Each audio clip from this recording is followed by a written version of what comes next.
炸锅了。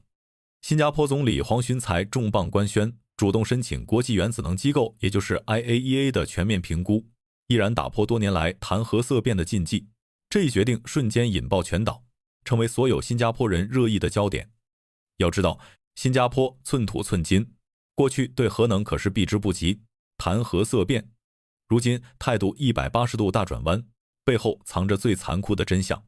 我们引以为傲的经济繁华，全靠一条极其脆弱的能源命脉撑着。目前，新加坡高达 95% 的电力依赖进口天然气，马六甲海峡运输线稍有风吹草动，整个岛国就可能瞬间停摆。更要命的是 AI 时代来临，数据中心、高端制造业耗电急速暴涨，天然气不仅成本飙升，还达不到碳中和要求。今天不聊虚的，彻底拆解新加坡从聚合到碳核的生存逻辑，看清我们每个人都要面对的能源危机。时间拉回2012年，福岛核事故刚过去1年，全球谈核色变。新加坡能源局曾做过一次机密的核能可行性研究，结论只有4个字：彻底绝望。按照当时第3代核电站标准，不仅占地面积巨大，还要求至少30公里的安全缓冲区。对总面积仅700多平方公里，连祖屋都要填海建造的新加坡来说，这根本是天方夜谭，30公里半径，相当于把新加坡加柔佛州南部都划为无人区。但到了2026年，政府明确表态，探索低碳能源，不再排除核能。这14年的反转，源于3重致命施压：全球能源危机、碳中和倒计时、AI 算力爆炸。有人会问，为什么不用太阳能、风能？现实很骨感，新加坡地处赤道无风带，风能直接出局，没有地热，没有水位落差，潮汐和水电行不通。就算把全岛屋顶、空地都铺满太阳能板，最理想状态也只能满足不到 10% 的电力需求。而新加坡作为亚洲数字经济心脏，密集的跨国数据中心、AI 大模型训练，正像巨兽一样吞噬电力。天然气发电既受制于人，还得承受逐年翻倍的碳税惩罚。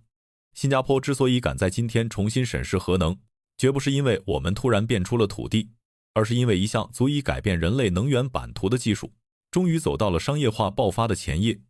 那么究竟是什么技术能让新加坡跨越这道看似无解的地理死局？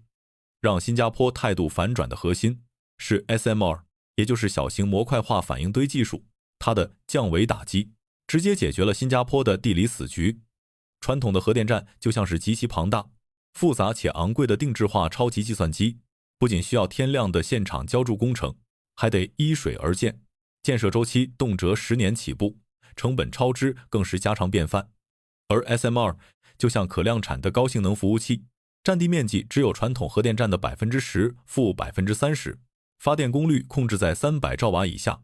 最颠覆的是它的制造逻辑，所有核心部件都能在工厂标准化、流水线生产，装进集装箱运到现场，像搭乐高一样快速拼装，完美避开新加坡缺空间、缺劳动力的软肋。未来甚至可以把 SMR 部署在玉郎岛地下，或打造成海上浮动核电站，不浪费1寸陆地。大家最关心的安全问题，其实早已被破解。福岛事故的悲剧是老旧废水堆断电后冷却失效，最终堆芯熔毁。而现代 SMR 采用被动安全系统，彻底摆脱对外部电力、柴油发电机的依赖，靠重力、自然对流等物理法则，就能自动冷却数周。就算全岛停电，操作员全部撤离， SMR 也能安全冷却，不会失控爆炸。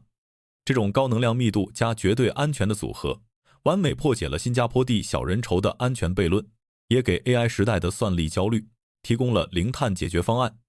这就是新加坡敢重启核能的绝对底气。不过，如果你以为新加坡这次大动干戈只是为了马上建一座核电站，那就把这盘国家级的大棋看小了。黄循财总理明确表示，目前尚未决定部署核电，那为什么要急着接受 IAEA 的严苛评估？要知道，这根本不是一次简单的技术摸底，而是一份提前15年重金买下的国家生存期权。IAEA 的综合核基础设施评估方案极其严苛，它包含法律框架、辐射防护、核设施安保、环境保护、人力资源开发等19个关键领域。新加坡主动接受这种地狱级的审视，本质上是在逼迫自己从零开始，构建一套世界最高标准的核能监管能力。把视角拉高，就会发现东南亚的核能竞速已经白热化。印尼已经明确计划在2030年代初建设第一座核电站，以满足其庞大的工业化需求。菲律宾正在积极寻求重启封存多年的巴丹核电站，并与多国展开 SMR 技术合作。而越南、马来西亚、泰国也都在加速推进自己的核能基础设施建设，试图在未来的清洁能源博弈中抢占先机。这对新加坡来说是致命的地缘风险。如果未来10年，新加坡的邻国们纷纷建起了核电站，新加坡将被迫承担整个区域潜在的核安全风险。一旦邻国的核设施发生事故，辐射尘和受污染的海水可不会认识国界线，更不会绕着新加坡走。所以新加坡的布局是一石二鸟。第一，提前储备技术和法律框架，等 SMR 技术成熟，就能立刻启动，不落后邻国。第二，通过 IAEA 背书，培养顶尖核监管团队，在东盟拥有话语权和监督权，未来还能凭借金融、法治优势，成为东南亚核能的资金、技术、人才枢纽。这就是新加坡的生存逻辑，不被动承受风险，主动制定规则。回顾新加坡建国以来的历史，从研发新生水技术、建立海水淡化厂彻底解决水资源危机，到填海造陆拓展生存空间，再到如今通过 IAEA 评估来探索核能，这个国家的每一步都是一部用硬核科技不断突破地理枷锁、逆天改命的生存史。曾经，我们用新生水实现了水资源的独立，未来，我们或许要用小型模块化反应堆来实现能源的绝对独立。面对未来50年全球能源版图的巨变、逆全球化的冲击以及 AI 时代的算力狂潮，核能或许不是新加坡今天就要立刻兑现的筹码，但它绝对是我们应对未知地缘风险的一张极其重要的技术保险单。